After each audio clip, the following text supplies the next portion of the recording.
very much. So I've been designing for about 9 years, and I've been doing it full-time for about 4 years. And one of the tools that I've really used to grow as a designer is the fail faster philosophy. So the focus is going to be on that, and then we'll do some questions and answers afterwards. And then we're going to talk about how that applies to playtesting, and hopefully give you all some tools and some ideas that you can use to further develop yourself as designers. So first of all, has anybody here heard of the fail faster philosophy of design?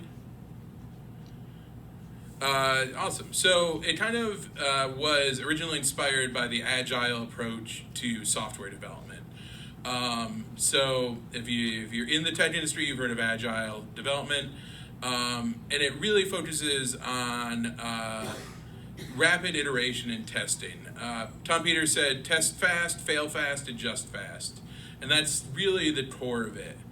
The idea is that the faster and more rapid that you can iterate and experiment, the faster you'll get to positive results. One of the other core tenets is really that no idea is good at first. Ideas don't come out fully formed ever, and trying to chisel away at their exterior is how we make games. And it's a powerful tool once you start to learn that your ideas aren't precious. Your ego can't need protecting. You need to admit that your ideas are probably bad, and the sooner that you accept that and fix them, the better that your game is going to be, and the faster it'll be there. One of my favorite quotes, and it's not directly about this, but it's from Jake the Dog from Adventure Time. Does anybody know Adventure Time? He said, dude, sucking at something is the first step towards being sort of good at something. And that really sums it all up. Like, you have to be bad at things first. There are some designers, Alan Moon designed Ticket to Ride in like one evening, and it was basically done. I've published, I think I've got like 15 designs on the market at this point, between tabletop and RPGs, and none of those worked that way for me. I had one thing that kind of worked the first time, and it was a big surprise, but that game still isn't published, so I'm sure some of you will have awesome ideas that are perfect originally, but I can't work that way. So the other thing about Fail Faster is that working agile means that you're going to get better faster, because you get better by doing things over and over again. So iterating your game and learning as a designer is the other core of this. And that's the real basic tenets of it, but there's reasons why you should do it as well. One of my favorite YouTubers is Zay Frank, and he has a really good video where he talks about brain crack. And the thing that he talks about in that video is that the longer an idea stays in your head, the harder it's going to be for the actual physical thing to compete with that. And if you spend a year or 6 months or 2 years thinking about a game design, when you actually first play that game, it's not going to be anywhere near as good as what you thought about in your head, and that's a huge discouragement. And I really started to focus a few years ago on just, as soon as I have an idea, making it into a game and not spending any time thinking about any of it. And I think that's a very powerful thing to do. The other part of that is becoming too attached to an idea in your game will lead to bad design choices, because you'll become protective of those ideas. And that's also bad, because, again, your ideas can't be precious. You have to accept that just because you think something's going to be fun doesn't mean other people are going to think that. It is important to make your game something that you're going to enjoy and be passionate about. So that doesn't mean cut everything because people say it's not fun. When I worked on Dead of Winter originally, I set out to make the zombie game that I wanted. And there were things that changed throughout that from my original vision, but I did have a clear vision, and keeping that is important as well. So there's a balance to be struck between that. And really, one of the other reasons you should do it is that learning that really any decision is better than no decision at all, because you'll never move forward that way. So there's lots of reasons why you should do it. But I want to the main focus is going to be on how do you do it.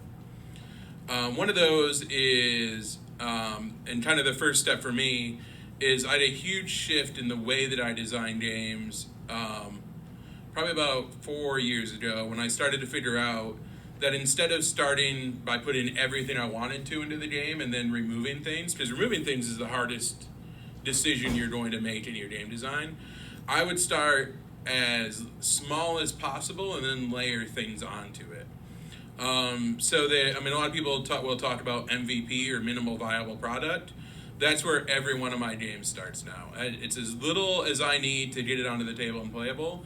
A lot of times my games don't even have an end state or a goal. And sometimes it's a big ask. You need playtesters that you really trust to show them something that is that alpha.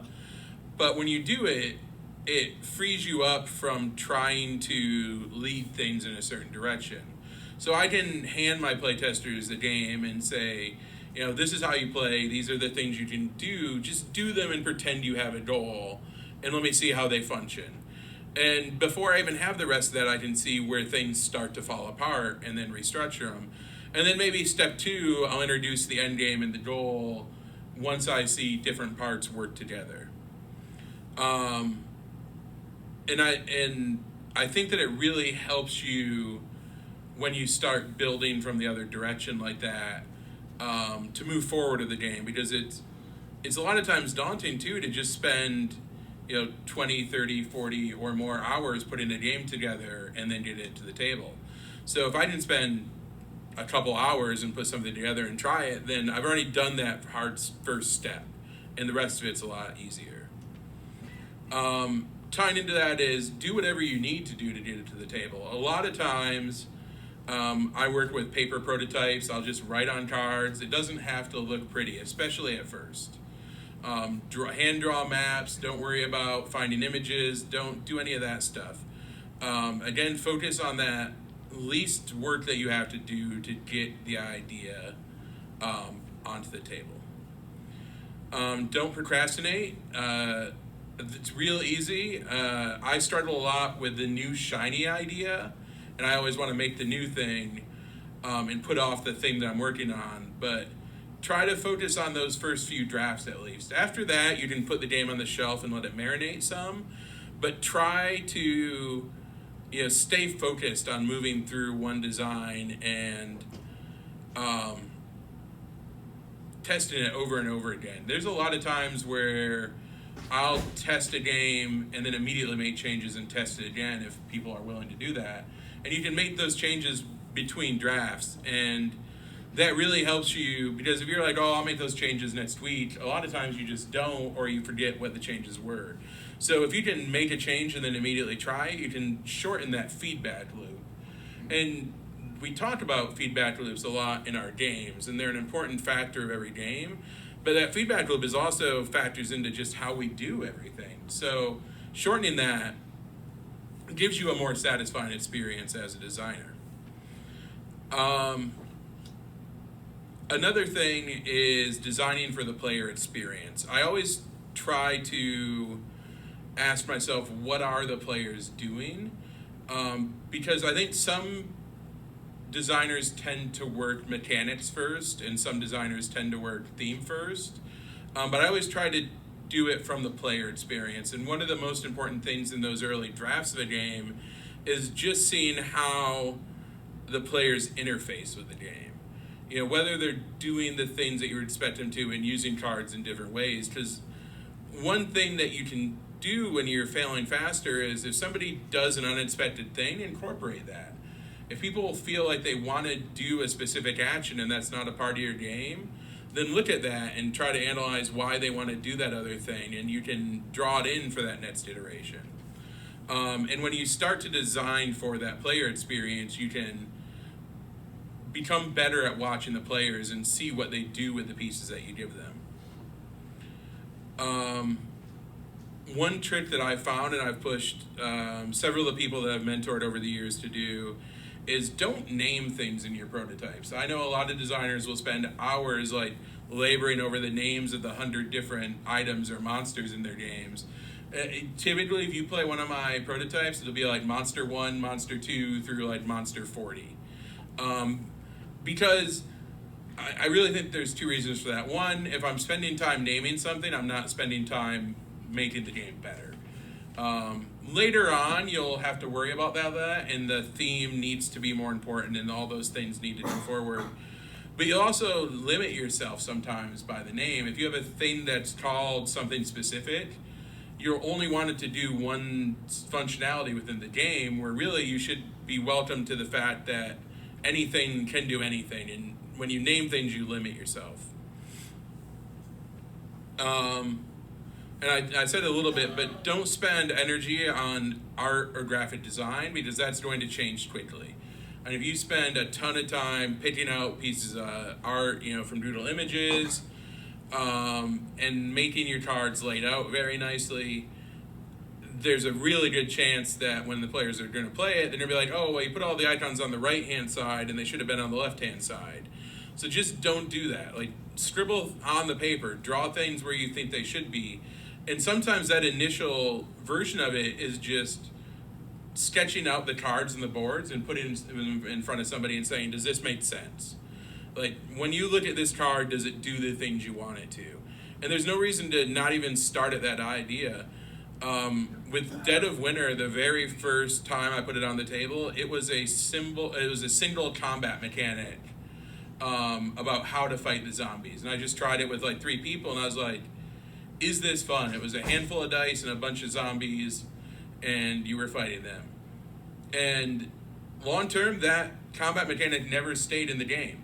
It got taken out at one point, but because I started with that, it allowed me to start moving forward on the game and figuring out what the rest of it was. And once I said, yes, this combat mechanic works and it's fun, then I started to put the other things on to support it. So when you're focusing on that early version, there's so much possibility for it that you can lose yourself, which is nice, and you can explore all those areas that you didn't think of early on. And I say a lot of this, and it sounds like it sometimes be negative, but you need to reframe the way that you're thinking about it. You should think of it as trying to learn to fail better. The thing I've found over the course of 9 years is that loop of me putting the initial game onto the table to the point where I think it's ready to publish is faster and faster every time.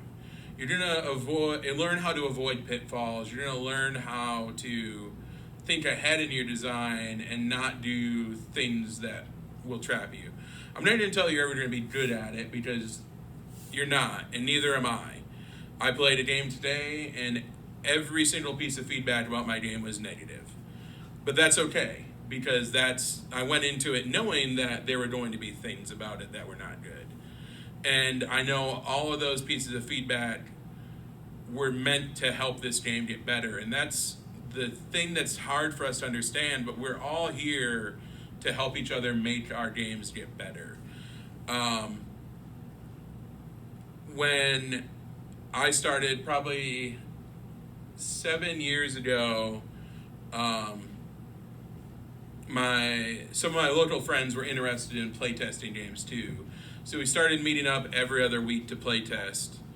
And then eventually we're meeting up every week, and people were bringing their own games. And I live in the middle of nowhere, Ohio. I'm not near a big city. I'm not someplace where there's a lot of designers around me, but I've built that culture up. But one of the things I really pressed everybody to do was, and you'll find this if I play test your game, we don't tell each other anything that's good about each other's games. It is, in my opinion, a huge waste of time. You're the designer, you should know what's good about your game, and me telling you what's good about your game isn't doing anything helpful. It's nice to be reaffirmed about it, and it's nice to hear that, but that's not making it better. Hearing those bad things is what you really need to do. And it's a little off topic, but the other thing that kind of ties into it is don't design safe games. And when I say safe games, I mean don't design the popular thing or the thing that everyone's designing. If you're working on a roll and write game right now, you're probably 2 years behind. Unless you're making the next great roll and write, it's not even something you should be thinking about. Woody Allen said, if you're not failing every now and again, it's a sign you're not doing anything very innovative. And that very much ties into game design. We're at the point in this industry where the number of games coming out every year is increasing at a huge rate. And for a game to sell well, it has to be great. So if you're not making a great game, then it's okay to make a game for yourself. Not every game has to be a marketed thing. And not every game has to be successful, but to be successful, you have to design great games. And this fail faster philosophy, in my opinion, is a super important tool towards that. So tying it into playtesting is kind of the next thing that I'll get into. The first thing is, before you even sit down to put your game in front of people, and how many people here have already playtested a game with other people? Hopefully almost everybody, or the majority of you. Be prepared and mentally prepare yourself to hear the worst. If I was not emotionally prepared to get my game ripped apart an hour and a half ago, I probably would have went back to my hotel room and not been here.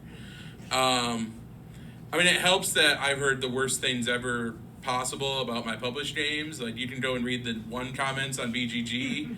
And I go read them for fun now. Like, if I'm feeling too good about myself, I'll just go read some of those. But you need to be prepared for that. It's not easy to take criticism, but we're here to help each other. And every piece of criticism is going to make your game better. It takes shit to make flowers grow, and that's an unfortunate truth. Like, if people aren't telling you bad things about your game, it either means it's done, which is unlikely, or the people that you're testing with are too nice and care too much about you. And you have to kind of lead with letting the people that you're testing with know that it's okay to do that. Whenever I test with new people, I always tell them ahead of time, like, listen, please, be brutally honest with me. Tell me the meanest things. Tell me everything you didn't like about the game. Because I think it's really it's really important up front to make sure that they all know that they have a safe space to critique your work too. Because it is hard to tell somebody who's put a lot of work and passion that the thing they designed is a giant turd. But that's what I need to hear. That's what I need to hear today so I can make it better. If everyone was like, oh, this is great, and I go show it to a publisher, that publisher's going to let me know that it's bad. They are not going to mince words. And I need to get through that armor of protectiveness before it goes in front of a publisher. And a very important part of letting your playtesters in protecting that safe space is it's very important to be neutral. And that is super hard to do because that game is probably your baby. It's easier for me now because I've got 15 babies out there, so that 16th one isn't as precious to me. But like when it's your first game, you're going to want to defend everything that people say about it. And don't. Absolutely do not defend your game at a table when playtesters are giving you feedback. It's very hard to, but it is just a waste of time. If somebody says they feel like a mechanic isn't working well, or that the type of movement that you're using isn't the correct type of movement, nothing you can say is going to change their thoughts on it. And one of the harder skills to develop as a designer is knowing how to filter through that feedback. But defending it is going to close them down from giving you other feedback, because you're essentially arguing with them and telling them that their feelings are wrong. And that does not make them willing to hear or more willing to share those other things with you. And that ties into the fail faster philosophy because you have to lose the attachment to your ideas. You'll hear a lot of designers talk about killing their darlings, and that's a very important thing for us to do.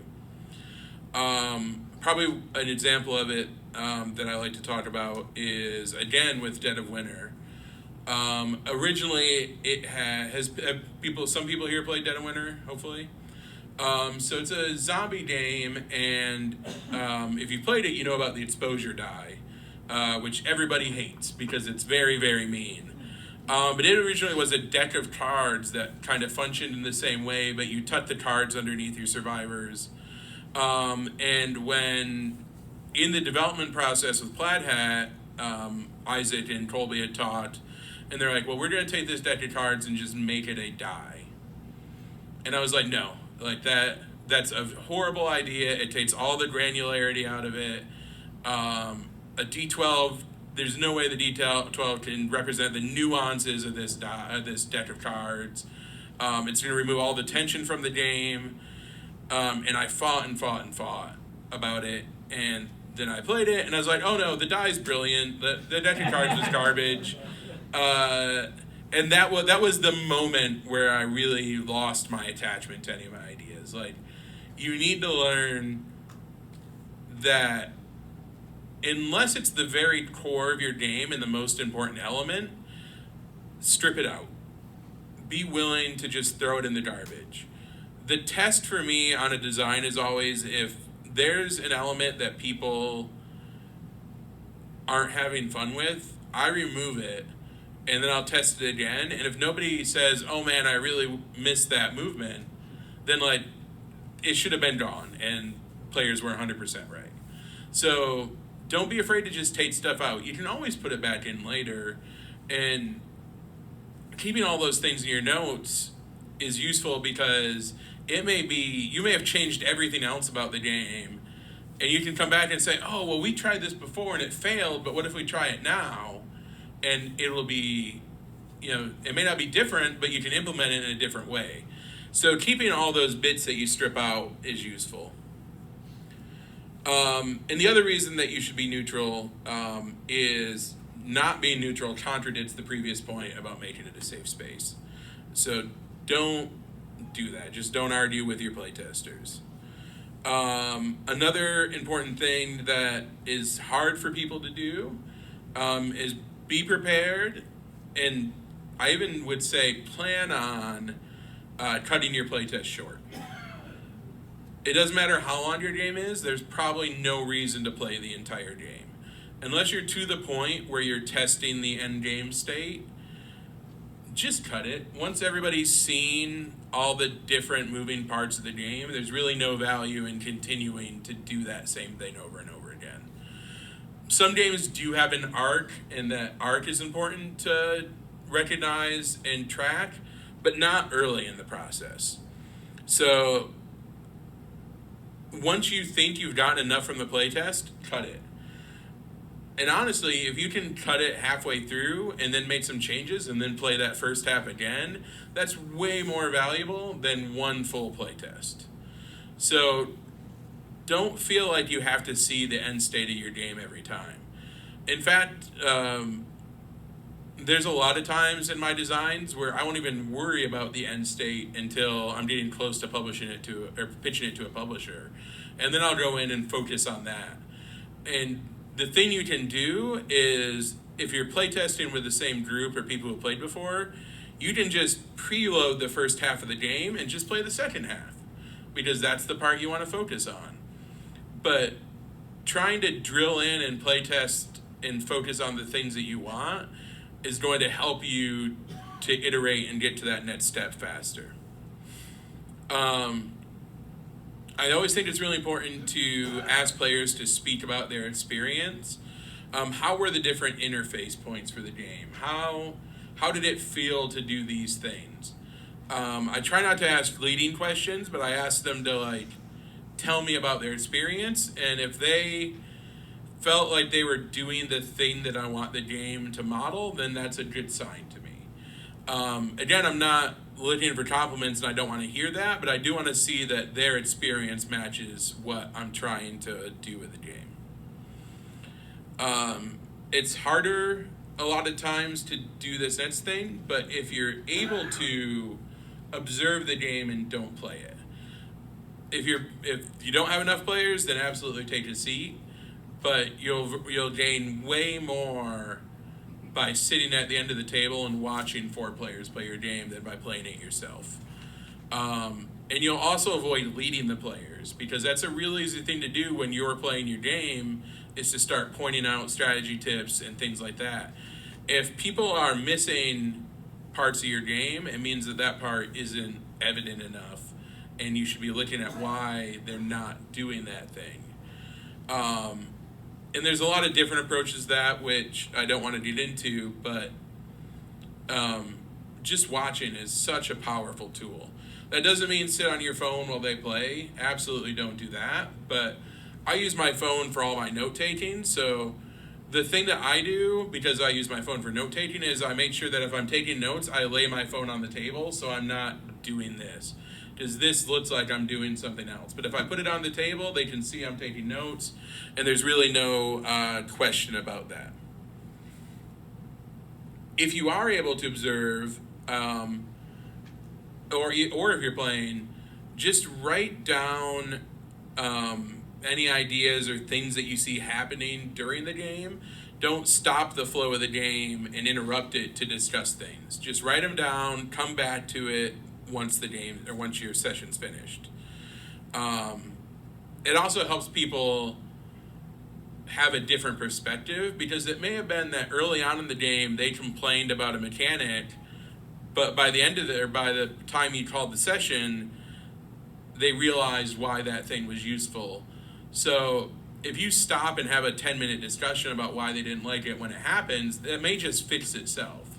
So you really can waste a lot of time stopping and talking about those things during it.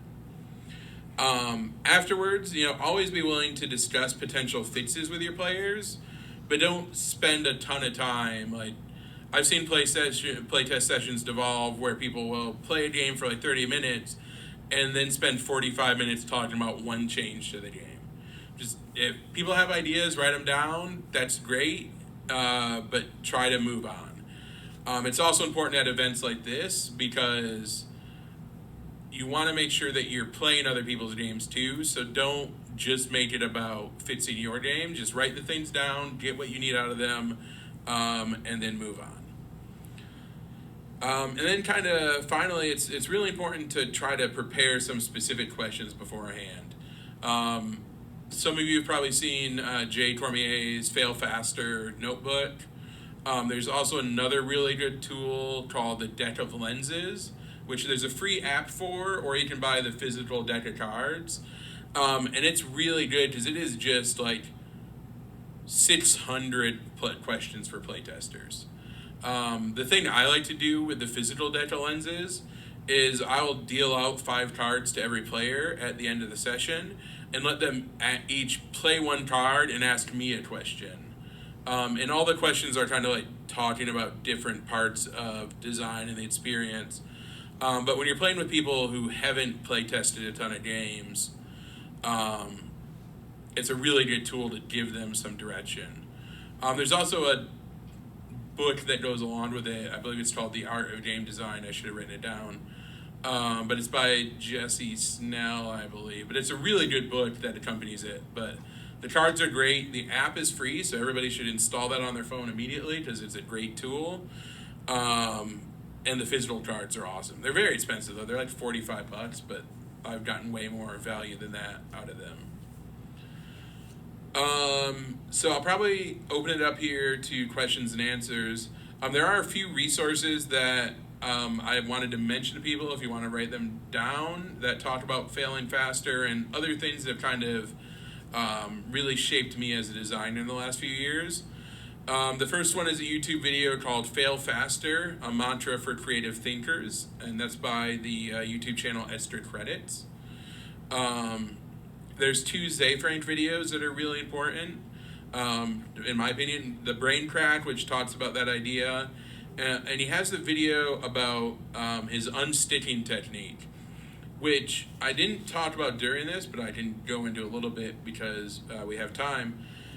His unsticking technique is really incredible because he does two different lenses of specificity when he starts a program. Or whenever he starts a thing. And his video is entirely about how he makes YouTube videos, but it's an incredible tool for game designers too. And I really focus on one of the two things that he does. Whenever I start a new game design, the very first thing I do, and I usually co-design most of the time, so this is the activity that I go through with my co-designer, is we'll make a list and say our game's called Hot Dog Vendors. I don't know, that's a game that I just made up. But we'll start by making a list of, like, when you hear the title Hot Dog Vendors, what do you think of? And you'll write down worker placement, resource clutch, and fluctuating markets. You'll write down 10 or 15 things, but then I draw a box around those things, and I cannot do any of them. I cannot touch any mechanic or decision that was made in that box, because all of those things are the game that somebody else would design. And that game's probably already been made. So I have to work outside of that box to come up with an original, fun and exciting thing. So that's the unsticking technique video. And the last one, which doesn't really deal with this, but it really changed me professionally, is how to be a creative, how an artist turns pro. And it's about being a professional writer, but it really talks about, how to get over writer's block, but we have designer's block a lot of times. But the focus on it is just doing the work. There's a portion of the video which shows at a convention, Stephen King and George R. R. Martin are on a stage. And George R. R. Martin asked Stephen King, he's like, how do you do it? Because he's been working on the next Game of Thrones game book for 15 years. And Stephen King was like, I go into my writing room and I write X number of words every day, and I don't go anywhere until I've written those. And that really changed me as a designer. Like, when I'm working on a game, I will sit down and you just have to force yourself to do the work. And that's not saying stare at a screen and not do anything, but I work in a program that, for cards and stuff, that will pull the cards out of a spreadsheet, and then make them. So when I'm working on a game, I'll say, okay, for the next 3 hours, I'm typing card ideas down, and I don't stop typing card ideas down. They may not be good, and probably a bunch of them are bad, and I'll have to go through and fix a bunch of them. But by the end of that 2 hours, I've got 75 different cards, and even if half of those are relatively decent, then that's a huge chunk of work done. And it's so much more powerful than just sitting there and waiting for the muse to strike you and figure things out. So those are some really good resources. I highly suggest if anybody wants to come up after, I've got them all written down here so you can write them down if you didn't catch them. But I guess we can probably start with questions. Does anybody have any? If not, it's going to be a real awkward 45 minutes. Yeah, I bet there. Thanks, Jonathan. Yeah. So you talked about getting good feedback and trying to avoid getting good feedback and getting bad feedback, focusing on the bad. How do you know, especially early on, if you have something that's worth pursuing, like if it's an idea based on those early play tests? I mean, that's a really great question, and my answer is, do you think your game's fun? And if the answer is yes, then it's worth pursuing. If you like the game, then other people are going to like the game. You're not the only person that likes Hot Dog Vendor the game. So when you get it to market, people are going to dig it. So there isn't a game that isn't worth pursuing. There are games that may not do well, but if it's a game that you like, people will buy it. John, Yeah. can you just repeat the question before you answer? Just for Oh, sorry. That question was, how do you know if an idea is worth pursuing, based on that early feedback? Next question. I got a question for you. Go ahead. Yeah, go over here. So something that I kind of encountered while I was getting ready for this was I burned myself so hard getting this game ready. So I guess I'm wondering, as a professional, how do you kind of keep yourself balanced out while you're kind of failing faster, as it were? So the question was, how do you avoid burnout and how do you maintain balance? And the answer is I don't. I haven't figured out that one yet. I mean, as a full-time game designer and developer, my office, I go into the office probably about 9 or 10 in the morning, but I'm there until like 2 to 3 a.m. every morning. Because that's just what I need to do to maintain the level of games that I want to produce. Now that I'm full-time with Pandasaurus, I'm working on less games because I have that buffer of having an actual job again. But when I was just designing games full-time, I knew that in order to do it, I had to have 5 games come out every year and hope that one of them did well. And to have 5 games come out a year, that means I probably have to get 8 games a year signed. Because some of them are just going to sit in development hell, some of them are going to come back to me. I'm still getting games back that I pitched like 3 or 4 years ago. And that balance is the hardest thing. I think if you can do things like forcing yourself to sit down and do the work, that helps a lot. Because it helps you get that done faster. I also think it's very important, and this does tie into the fail faster aspect of it, of just accepting that good enough is okay. It doesn't have to be perfect. Don't spend that much time making this perfect thing. And Pam and I went back and forth as we were working on something, and a lot of times I think I probably frustrate her because I just like hand wave stuff, and I'm like, we'll fix it later. Like, don't worry about making that part great. And I need it to be perfect. So. And you need it to be perfect. Yeah. So, just letting go. Like, just make stuff, and you'll test it this weekend, and parts of it are going to be bad, but don't feel bad about that. Next, over here. Yeah, my name is Mar. You Nice to may meet have you. talked about this already, and I might have missed it. How many times will you actually do your own self-testing before you get into your second draft? First couple drafts, but how many drafts will you go before putting it before a group of people to test? So the question is, how many times will I play test a game by myself before I put it in front of a group? Yeah. 0. Oh, sorry. I will immediately put it in front of a group. I don't feel like there's a lot of value in me play testing my own games. Like, I will sit down and concept something out and like just move parts around. But like once I be like, oh, okay, this makes sense, I've drawn it out, it's good enough, my next step is always to put it in front of other people. Because really I'm probably just gonna, if it's a does this make sense thing, I can answer that. But past that, I'm probably not smart enough to filter it through myself and say that my idea is bad. I need somebody else to yell at me and tell me that. So yeah, do it right away. But again, it takes playtesters that are okay with that. We have a monthly game day at my house where we play published fun games and not really bad prototypes. And I used to bring my prototypes there, and I just stopped because it's a different environment. So I don't ever go to like game nights anywhere and bring a prototype. Like, I took the time to like build my own group that expects garbage and then is happy when they get it. Yeah, back there.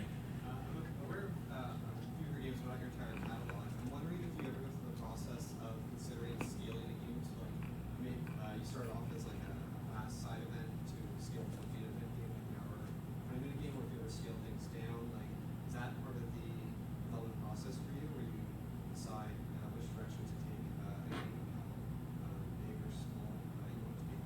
Yeah, so just make sure the question is like, sometimes do I change the scale of a game, or like at what point in the process do I decide if this is like a big game or a small game? Is that Yeah. okay? It's generally pretty organic. So like that combat mechanic that I talked about, Dead of Winter. The thing I always do is when I take something out of the game, I put it into a document on Google Drive, and that combat mechanic just became its own game later on, because I knew like just focusing on that combat mechanic and making it the most integral part of the game would fix the problems that I had with all the other stuff kind of overshadowing it. But all the time, like, and later on, it becomes different too as you start to like angle your games towards specific publishers. One of the games that I showed Helena Capel today, I had pitched to Haba, and for Haba I'd stripped a bunch of stuff out, and then showing it to her, I was like, well, I've got all this other stuff I could put back into it. So be flexible with your scale, because different publishers will want different things. But if the game feels like it needs more stuff to be good, then add it and find the right publisher for it. But I always try to be real flexible, and I'm never afraid to like crib from my old designs and be like, well, I really like this portion of it. What if I just made this a card game that did something different? So, and I think that's okay to have those different experiences. Yes? Richard McRae, you said you're a full-time designer and developer. When does your game go from design to development, and really what is the different activity that takes place in development that distinguishes it from what you've just described, which was mostly design, I guess? So this is kind of a two-part question for everybody. It's when is your game ready to go from design to development, and what's the difference, right? Okay. So the way every developer is going to give you a different answer. For me, and for the games that we publish for Pandasaurus, I feel that development is taking a game that is 90% done and helping them take it that final 10% of the way to a game that's 100% done. Other publishers will just tell you that it's like just playtesting a little bit and making some other changes. With Pandasaurus, we do mass playtesting where we have 100 groups playtest every game and then use that data to really polish and refine the game for that final 10%. But in my opinion, it's just taking that game from close to the finish line over the finish line. Finding the rough edges, finding out things that don't work. Sometimes it's pointing out to designers things that they may have missed or didn't think about. Eliminating corner case rules, and that's something that I'll always talk about in games. If your game has a rule to fix something that happens 10% of the time, take out the reason why it happens 10% of the time. Don't put a rule in to fix it. But as far as when to take it from one to the other, I think that's really when the game gets signed by a publisher. I don't ever finish that last 10% of a design that I'm working on, because most likely what one publisher thinks that last 10% is going to be different than what another publisher wants that last 10% to be. So it may be a thing like scope, where they want a bigger game and somebody else wants a lighter game. And it's nice because that also fits into the fail faster philosophy. It doesn't have to be perfect. It just has to be good enough for the publisher to see the potential in it.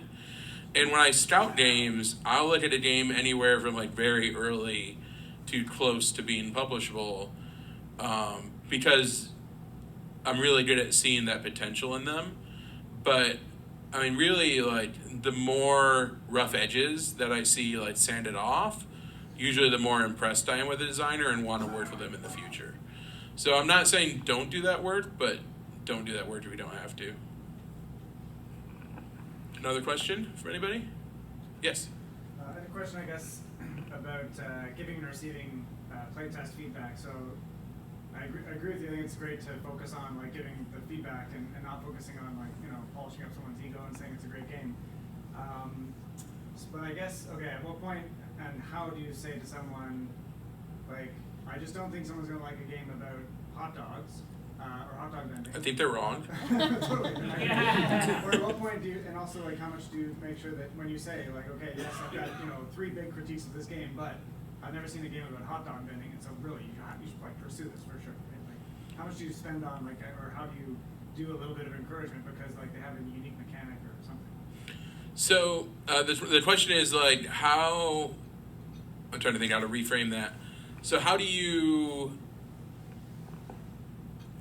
get critiques about the marketability of the game, kind of? I think it's by asking that specific question. Like, I would much rather ask, like, do you think people would like to play a game about hot dogs? And it's more important to me that if I made the game Hot Dog, which I'm going to design after this, by the way, so TM, nobody steal that. If they had fun playing hot dog vendors, then other people are going to have fun playing that game. And watching them play it, like if they enjoyed it and it has moments that they talk about, then it's going to be successful. Jamie Steinmeier talks about how 3 years ago, every single distributor told him that nobody will buy a game about birds. And he has sold a lot of copies of Wingspan. So when people tell you that people aren't going to want to play a game about X, like if it's fun, people will play it. So I try not to worry about that, but don't be afraid to ask that pointed question. Events like this are great for that. Metatopia, which is another playtesting event in the States, has a really cool thing. Like when you submit your game to the process, you can say like what level the game's at, like if it's an alpha test, beta test, or whatever. But they have one category that's just market research, and you can just be like, do you think this? And they'll give you like a group of 20 people, and you can like pitch them this game idea and like, do you think this is a thing that will do? Don't be afraid to do market research, but also don't go by that because it's super hard. Like, I've been very lucky to predict the zeitgeist and do a zombie game and a dinosaur game and a game about kids on bikes right at the same time that Stranger Things came out. But if you don't, and if the game's not great, then it's not going to do well regardless. So yeah, make hot dog vendor, regardless of what people say. Next question. We'll do Pam and then back to you. You talked about how you like to start a game based on a player's experience. Can you talk a bit more about that, about how you gauge how much someone enjoyed a game? It's so subjective, and how you sort of gather that feedback on how you think they're enjoying the game. So the question is, how do I gauge players' enjoyment of the game? And how does that tie into experiential game design, right? I gauge how much a player's enjoying the game by watching them. I mean, you can tell a lot if the people are like glancing at their phone and not paying attention to the game, then they're not enjoying it. But if they're like really making fun decisions and looking at their cards, the more you do it, the more you learn what to watch for. And again, it doesn't hurt to ask that question afterwards, but I don't like to ask the question that I don't think it's hard for people to tell you they didn't enjoy your game. But really, like, watching it is the most important thing.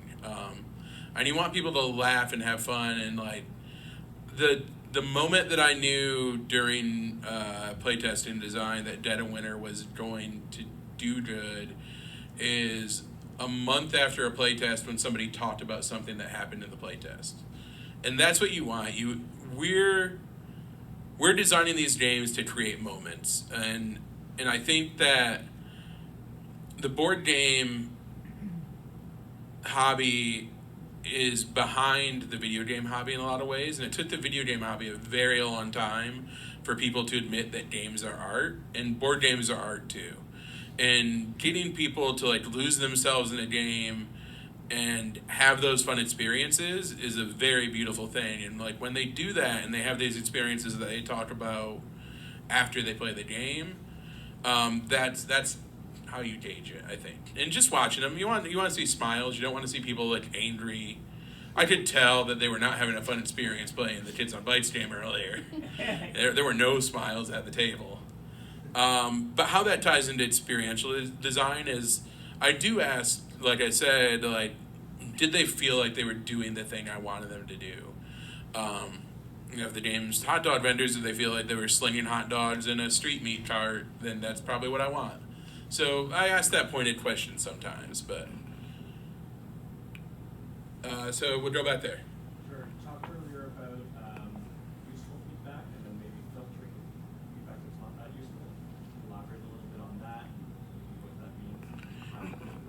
Yeah, so the question's about what is useful feedback and how do you filter useful feedback? There's value in everything that people are going to tell you. It's just you have to weigh that against your design goals. And that contradicts a little bit what I said about your ideas being precious. But you'll find that a lot of times that playtesters fall into a couple different categories. And Pam will probably attest to this. Sometimes it's not the best playtest when you playtest with other designers. Because they're going to try to redesign your game for you the way that they would design it. When you play test with me, I'm probably going to tell you a lot of things that you don't want to hear about, like marketability and component counts and things like that. And you have to learn like when to filter those out. Like if it's another designer and they're like, well, I would make this a card drafting game. Well, that's great. Like, that's not really helpful, and I don't want it to be a card drafting game. I'll always write down everything that every player says because I want to think about them and I want to try to gauge the value of it. But you have to weigh them against, does it change the core experience of your game and what you want it to be? And that there's no easy answer on how to do it. It's one of those things that you get better at later on. But because of the fail faster philosophy, I'm never afraid to try something. Like the game that I was playing earlier that didn't go well, one of the suggestions was instead of being like a template movement game to change it to a grid movement game. So I'll probably try that. I don't think it's what I want for the game, but it's not going to hurt me to draw a grid on a piece of paper and try it, and it may be perfect. So don't be afraid to try stuff, but if it just sounds like not what you want, then that's how you're trying to weigh it. Yeah. When I go to like playtest sessions, in Toronto we have States Lattes and we do playtest sessions. There's a gentleman named Larry McCallum. Mm-hmm. And he hosts it. He's very versed in the mechanics and the games of the mechanics and break down everything that's going on. I went through the process of putting together a sell sheet now. Is it important to break down the literal mechanics of the game and kind of express it in that very jargony way? Is that important to get published, or should we kind of think of more strategy? So you're talking a little bit more about pitching and if it's important to be able to like define all the mechanics of your game. Just press your luck and then drafting and all these industry terms. Is that important as part of that kind of like pitch? So it's a little bit off the subject, and I'd be happy to talk about it later.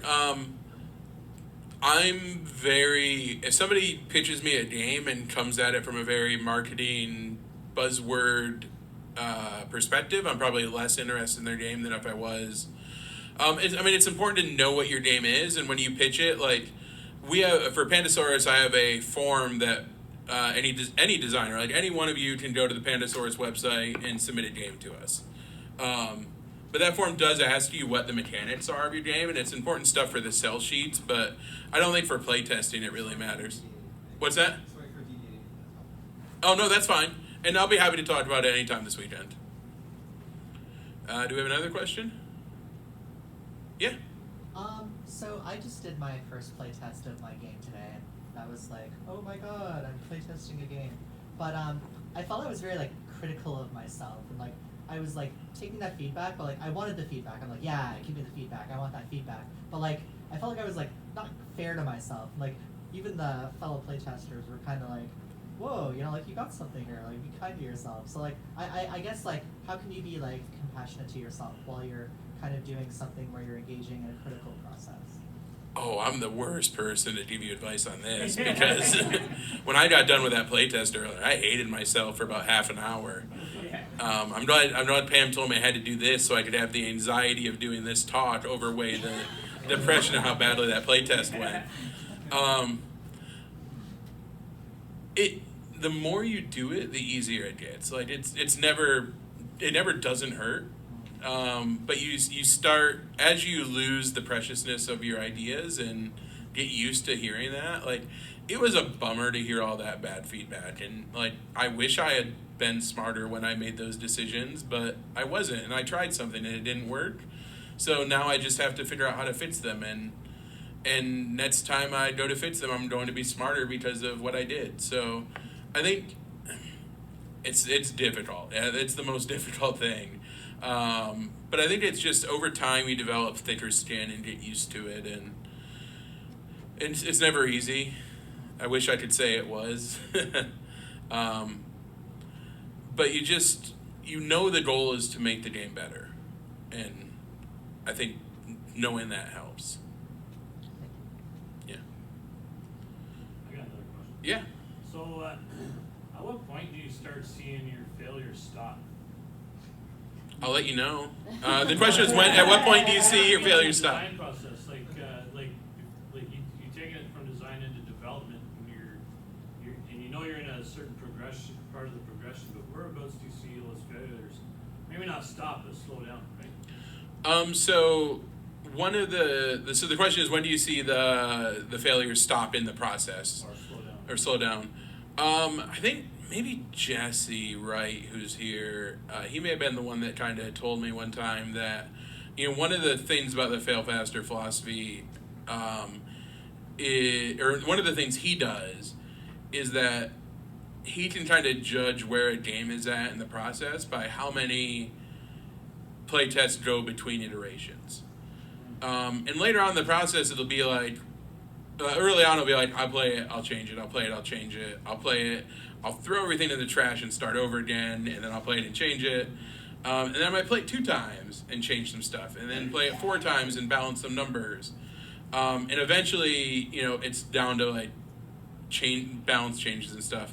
But I mean, I've had games that we're doing the development on, that when they came into development, I thought they were almost done, but playtesters would respond very negatively to like one section of them, and we would change things and they'd still be negative, and they'd change things.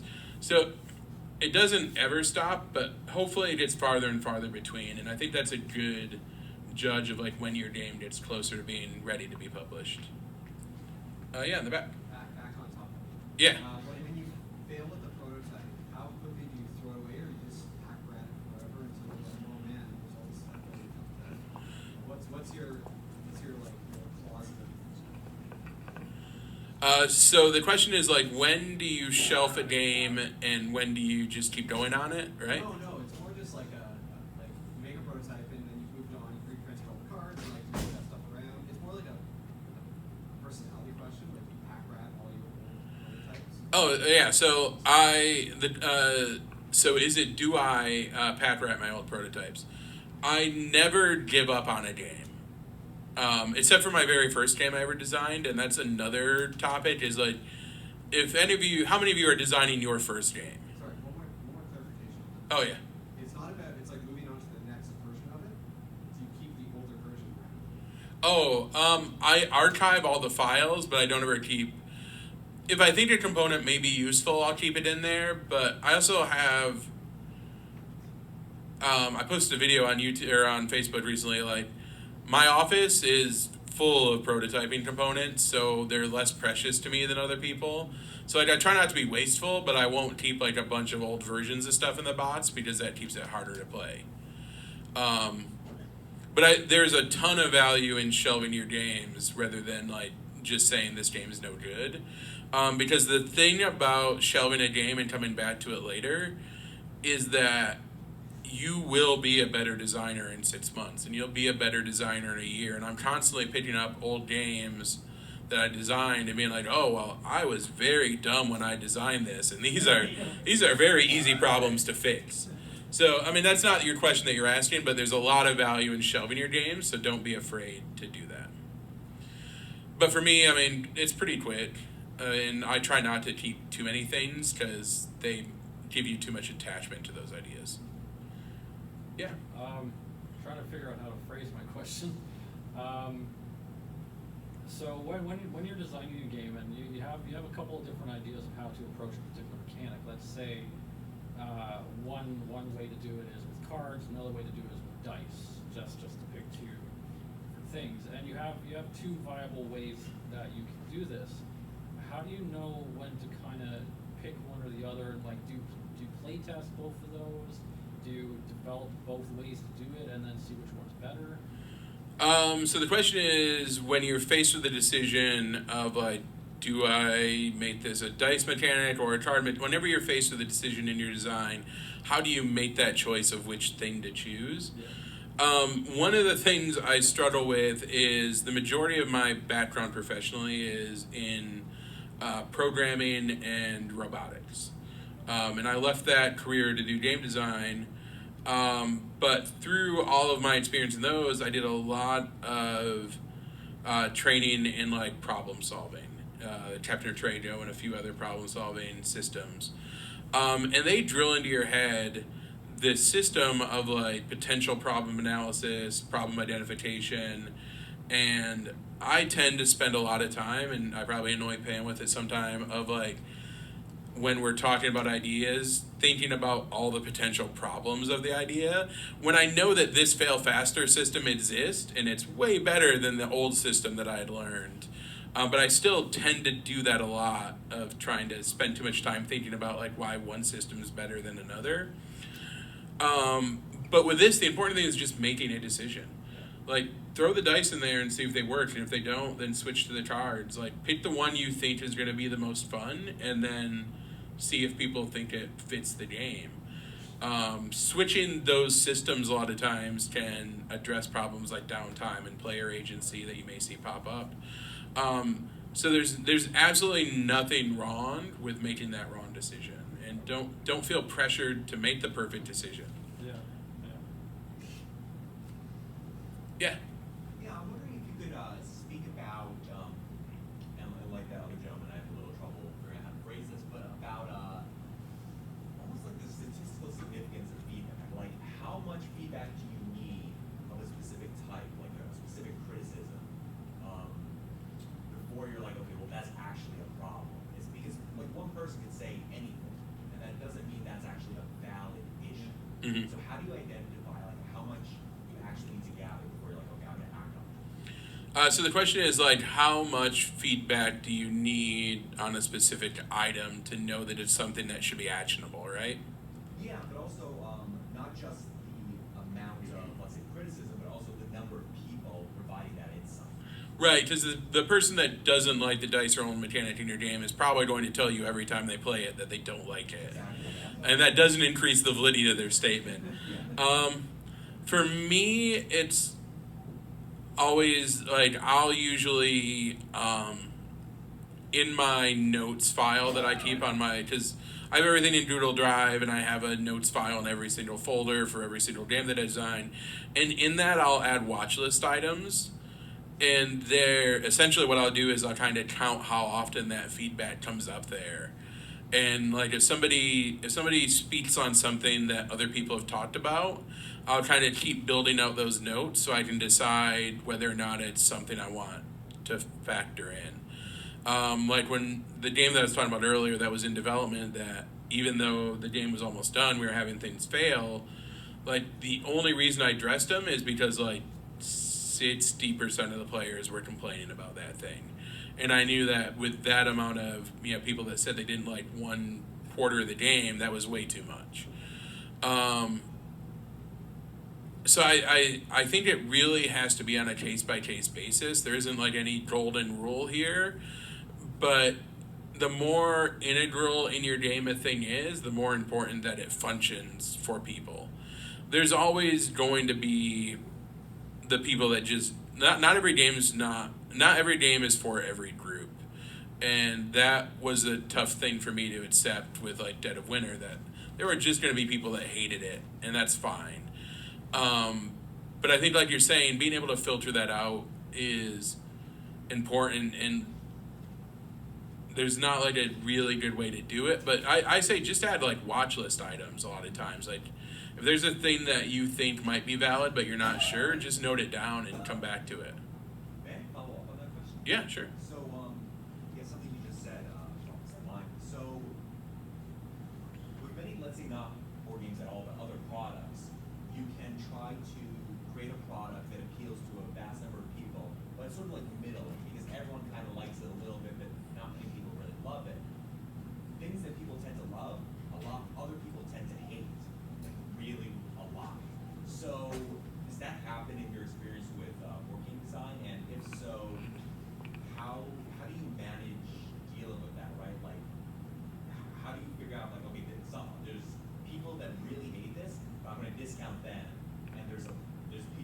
love this, I'm gonna focus in on that. So the kind of the question is, how do you reconcile the people? Not reconcile. I guess that's not the word I want. But like, how do you judge the amount of people that dislike a game versus like it, and what that implies about the game? Is that that's probably not the best way to word it, but so yeah, the thing you're talking about is exactly true. When I have a game come out and it's kind of middle of the road, I can tell almost immediately. The games that I've had the most success with are the games that the most people absolutely hate. Dead of Winter, there's a very vocal amount of people that don't like it. In Dinosaur Island, there's a huge amount of people that don't like it, and that's fine because they're my two most successful games. And when one of my games come out and like nobody's angry about it, I'm like, oh well, that's not a good sign. I need people to be angry about it. But if you look at the trends in the industry, every successful game is like that.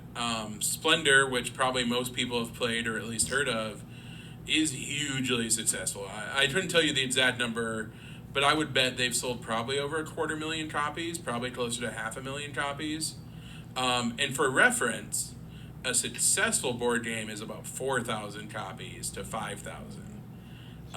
Most games are 1,000 or less. So a game selling 250,000 to 500,000 is huge. There are a lot of people that hate Splendor, and I'm sure everybody who's been on the internet when Splendor came out heard about it. So yeah, I think it's important to have people that dislike your game and just knowing that like the game's not for them. There's no really good way to tell, but I just kind of gauge it by like, if somebody's complaining throughout the entire playtest, then it's probably just not a game for them. And not that I should discount any one piece of their feedback, but I weigh it a little bit less.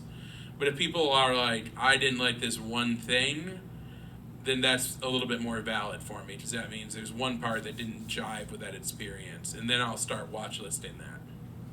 Thank you. Yeah. Next question. Yeah. So I have a question a little bit about balance. Especially with a strategic game, you're going to have players with different skill levels, aptitudes. So at what point in the design process for your games do you kind of start worrying about getting the balance? And do you really try to get it completely balanced, or do you leave that for development and do that on that side? Because there's some people who say if it's really balanced, then it's probably not fun either. So it's kind of a hard line to walk sometimes. So the question is about overall balance, especially in strategic games, and like where that comes into it, and how do you balance things. If you'd like to read a very fun thread on Board Game Geek, in the Dinosaur Island forum, I wrote a big article about the balance of the dinosaurs and that, because it's in the Totally Liquid, the expansion, because there were a lot of people that just said the designers are idiots and these cards aren't balanced. So I wrote a very long post, like explaining. I even posted my spreadsheets in there and showed the formulas that I used and like how I balance the monsters. And there was a bunch of people that were just like, "You're wrong." And I'm like, "Okay, well, I can't do anything more for you. I've shown you how I got it." But I have a process that I use, and I like to create games that are what I call fun balanced. They're not unbalanced, and they're not mathematically perfect. But you have to be willing that, like, when the math says it should be X, but the players say it should be X minus 1, X minus 1 is the right answer, even though the math says it shouldn't be. Because perception is truth in board games. And, like, the perception that those dinosaurs are broken doesn't fix the fact for those players that they are not. And the math works out, but it doesn't make their experience any better. So I always start by trying to mathematically balance things and use game science to, write an equation for cards and figure out, what values and outputs and all of those things, but I always fudge those numbers. It is never the end result. So push it towards fun. When I did Wasteland Express with Matt Riddle and Ben Pinchback, they're Euro designers, and they had this really good Euro theme, or Euro game, and I had to come in, and I brought this really fun theme to it, And then I just kicked their math all around, and they got very angry for a while. But at the end of it, I was like, listen, this is the fun thing. It's not the mathematical thing, and we want players to do the fun thing. Another question? I have one if no one else. Yeah. So you talked about rapid prototyping, and sometimes when I try to think everything through in my head, it's because I'm trying to save myself time. I feel like if I think about it enough, I won't save time physically making something that could probably fail. Mm-hmm. So can you talk a bit more about how you save time quickly making your prototype? Any tips you have about rapid prototyping? Oh yeah. So the question is, how do I save time with failing faster in the prototyping stage? And that's super important because A, it's bad to waste, so we don't want to do that. And B, it is time that you're wasting when you're remaking your things. And I do that by being efficiently lazy with my designs. With all of my prototypes, they're just slips of paper in card sleeves that I can just swap out. And all the old ones I keep to use for future prototypes because I'll just write cards on the back of the old prototype, so I have just a huge stack of old papers. When I'm making things like tokens or other things, I'll just put stickers on top of stickers on top of stickers until I can't use it anymore, rather than recutting them every time. So there's a lot of little things you can do like that where, and if it's a change where it doesn't require you to print it out, handwriting on top of your prototypes is perfectly fine. Don't worry about it looking nice. Scribble all over it until somebody says, I can't read what this says, and then print a new one. But yeah, that's a great question. Yeah. For newer designers, less experienced designers such as yourself, how many times would you think a game needs to be play tested before it gets to the point of pitching? So the question is, how many times should it? Number, yeah. What number of times should a game be play tested before it gets pitched to a publisher? So I have pitched games that have been play tested one time to a publisher, and I have pitched games that have been play tested hundreds and hundreds of times. Generally, I use that scale of how many plays are between each iteration to kind of gauge it. When I feel like I'm down to the just fudging numbers up and down, then that's usually when I'll show a publisher. But I also hold myself to a pretty high standard of what I show people. I know a lot of designers that will pitch publishers games that are like 25% done, and then kind of try to start the discussion earlier and then shape the game around what the publisher wants. But me personally, I try to get it pretty close to done before I show it to a publisher. There isn't a magic number for the number of playtests, just until things stop falling apart every time and I don't have to like re-put the wheels on it over and over again. Yeah. I know you. Yeah. Okay.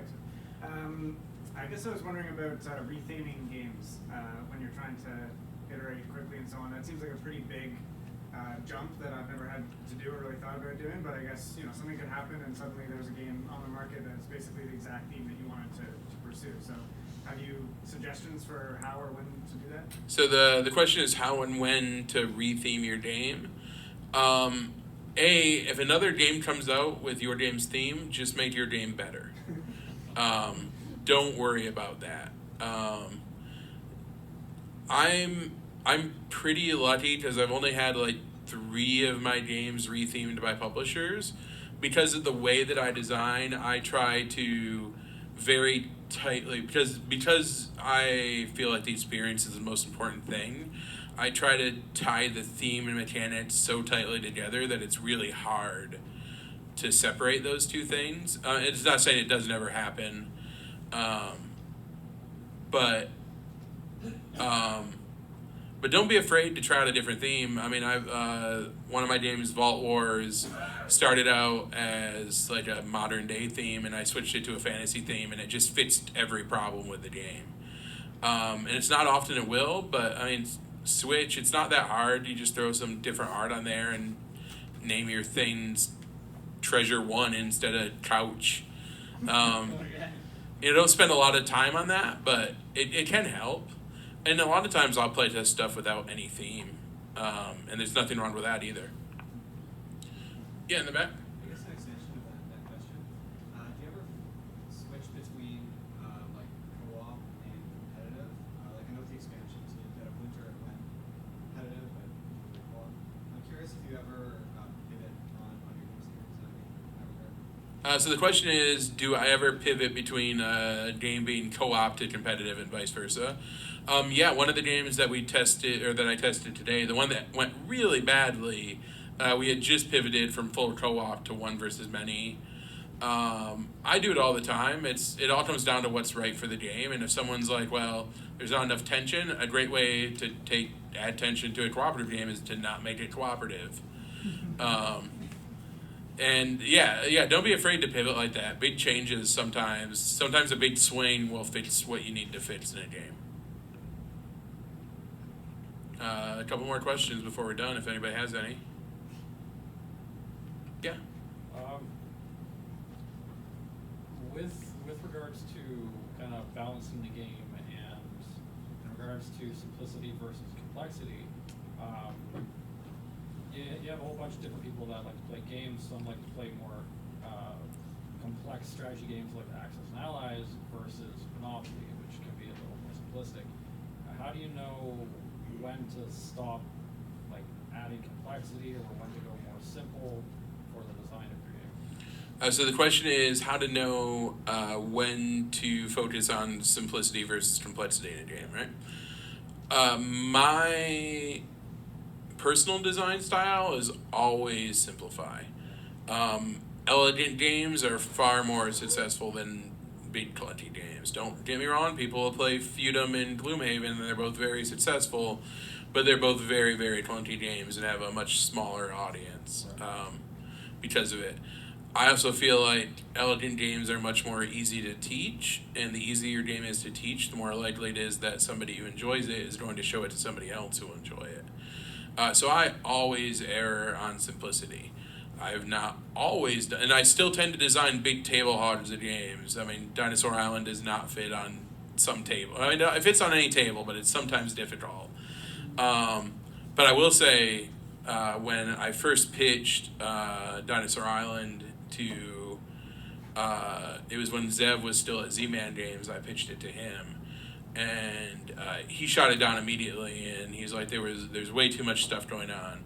And we took 178 components out of the game.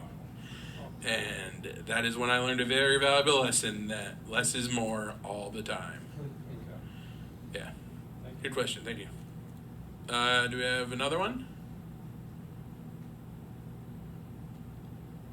I'll ask one just for the sake of asking. Yeah, great. Yeah, it doesn't even have to be about the topic anymore. It's anything you want to know. Just curious, you mentioned you were in robotics and programming. Yeah. How much of that experience did you draw in from to help with your game design? So the question is, how much of my background in robotics and programming did I draw, or can I draw into game design? I'm real good with spreadsheets. That's helpful because I can do a bunch of the math and balancing stuff in the background. I'm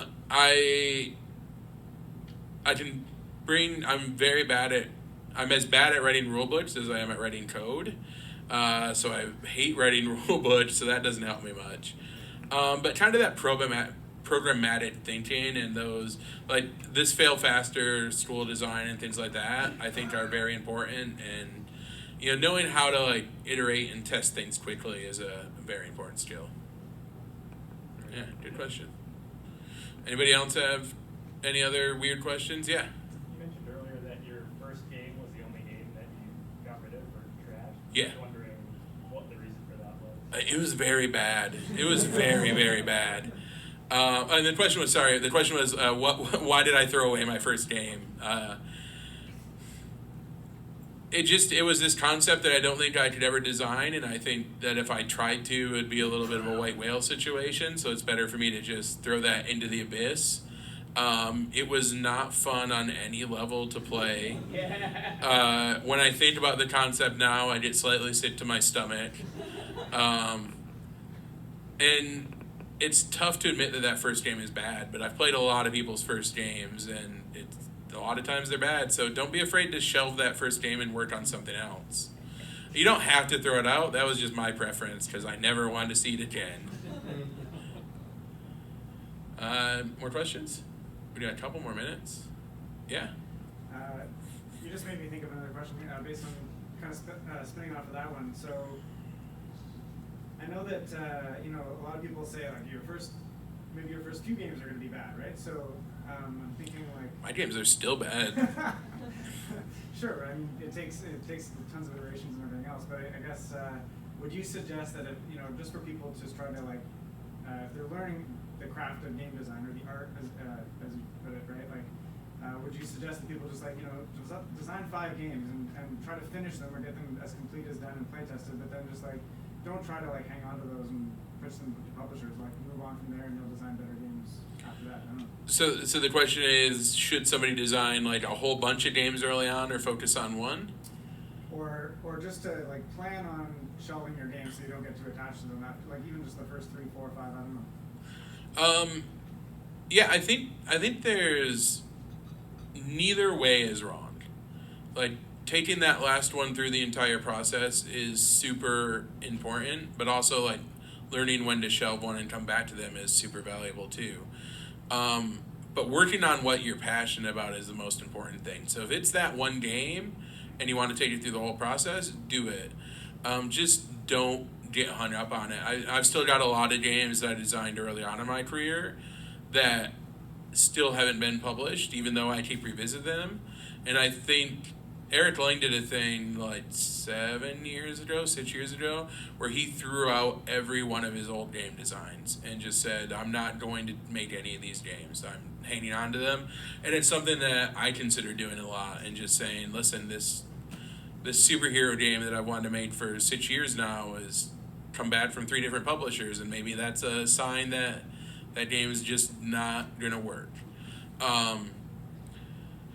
But I mean, I'm a hoarder, so I don't throw anything away. I've still got my prototype copies of Dead of Winter hanging around the office, but I don't be afraid to throw them away and move on to something else. It doesn't mean that the dream's dead. It just means you're going to the next thing. So maybe one sort of final thought for the designers for the weekend to keep in mind. Oh, yeah. So I guess my final thought, and if people have more questions, I'll be here all weekend, so don't be afraid to come up to my table in, what's the Wellesley room? Yeah. Yeah, if I'm there, just come up and ask me questions or throw your prototype in front of me and say, please play this. I'll be happy to. But I guess my final thought is just, think about how you can use the process of failing faster to get your game through those early hard steps faster, because I think you'll find that doing that makes you a better designer. Awesome.